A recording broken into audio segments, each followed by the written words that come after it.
Hi, this is Alexis from Alexis Saving Faith. Today's Big Stuck is the final one, number 9, the E word, evangelism.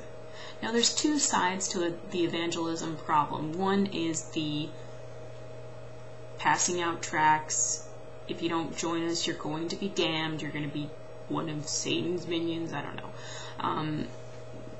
That is really scary, and frankly I don't want to be a part of that at all, and it's completely wrong if you're looking at the message of the gospel and the new covenant, which is, one of love. And why would God do the things that he did with Jesus if we're all going to be damned? I don't know, just doesn't sit right.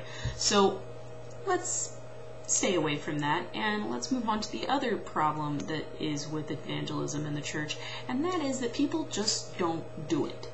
They don't talk about their faith. They don't invite people to church. They don't share their faith with people. It's like mum's the word.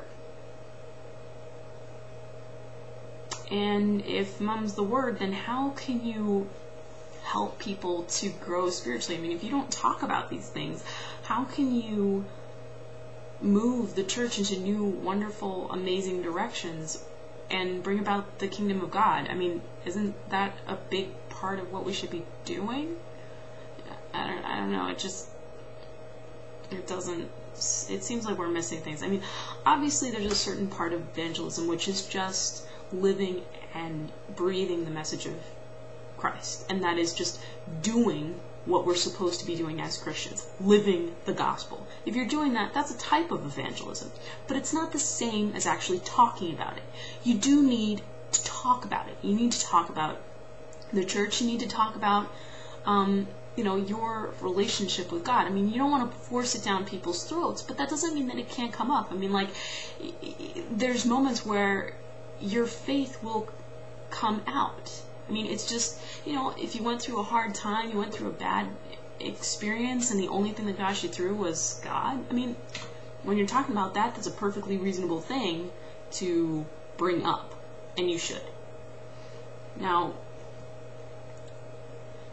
this evangelism,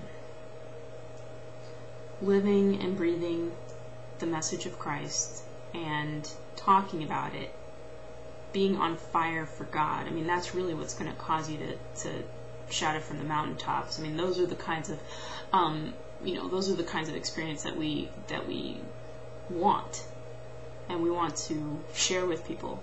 When you're overwhelmed with being close to God and having a fabulous, wonderful, amazing, supportive experience in the church, you're of course going to share that with people, and it's going to be difficult for you not to because you're so incredibly passionate about it.